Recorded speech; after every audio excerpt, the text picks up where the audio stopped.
Germany joins chorus casting doubt on Trump administration claim that Iran was behind attack on oil tankers. Here's a summary of the article. Germany's Foreign Minister Heiko Maas on Friday cast doubt on evidence that the U.S. government claims is proof that Iran was behind an attack this week on 2 oil tankers in the Gulf of Oman. The attack on the 2 vessels, one Japanese and one Norwegian, took place as Japan's Prime Minister Shinzo Abe was visiting Iran to try to calm tensions between Tehran and Washington. U.S. officials claimed this is evidence of Iran's culpability, but Maas argued that the video was insufficient proof to pin the attack on Iran. Iran has denied any role in the event, and some observers have raised questions about whether the intelligence was being used as a pretext for the U.S. to escalate conflict with the country. The Conservative-led government in the UK released an official statement saying that it is almost certain that Iran's military carried out the attack. On Friday, President Donald Trump called the morning television show Fox and Friends and claimed unequivocally that Iran was behind the attack. "Iran did do it. And you know they did it because you saw the boat.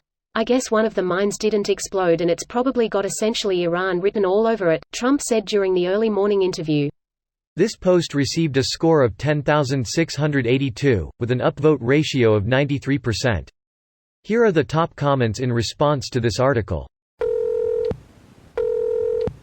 It's not impossible, but it would be really really dumb. It's a very poor fit for Iran's agenda. It's a perfect fit for John Bolton's agenda. John Bolton supported the Vietnam War but joined the National Guard to avoid being drafted and serving overseas. He wrote in a Yale reunion yearbook, "I confess I had no desire to die in a Southeast Asian rice paddy." In 2007 he went on to say, "By the time I was about to graduate in 1970, it was clear to me that opponents of the Vietnam War had made it certain we could not prevail, and that I had no great interest in going there to have Teddy Kennedy give it back to the people I might die to take it away from." Sounds like he had no great interest in going there, but had no problem with other people fighting there. Sounds pretty common for people who want to wage war having no desire to actually be out there fighting it. I don't usually watch network news, but I'm visiting family, so I caught CBS's coverage of the tanker attack last night. First off, they start with uncredited sound bites saying Iran has attacked an oil tanker, and this has Iran's fingerprints all over it. Next, and probably the most shocking, was when the newscaster came on and said something to the effect of Iran is accused of attacking a tanker and so forth, but on the screen next to him was in big bold letters, Iran did this. Again, it was in quotes but not attributed to anyone. So they did just enough to technically not push the administration's agenda, but holy shit, if you weren't paying super close attention you'd think it was 100% proven Iran attacked the tanker. Trump has lied so much he has zero credibility with anyone. Glad he is being called out. It also doesn't help that the evidence they presented is hilariously bad. Especially the fact that their evidence shows the Iranians kinda helping out. Or the fact that the boat came from Saudi Arabia and the Saudis appeared to hightail away after the detonation. Gee, I wonder who did it. They also came up with their evidence very quickly. For real, hours after the attack, and we were already certain it was Iran.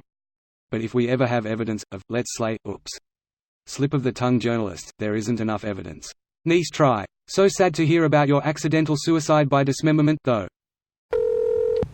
Saudi Arabia blames tanker attacks on rival Iran. No shit. There's an old saying in German that says, "Fool me once, shame on." Shame on you. Fool me, you can't get fooled again. As much as I loathe Bush and know he has a habit for fucking up words, I firmly believe that when he reached that part he realized he would be providing a soundbite, shame on me, that would be used against him out of context, so he awkwardly said something else, which made him just look daft instead. This video was automatically created by Reddit to speech. The article and comments in this video were selected from Reddit according to their upvotes, and any paraphrasing was performed by smmry.com, without any human intervention.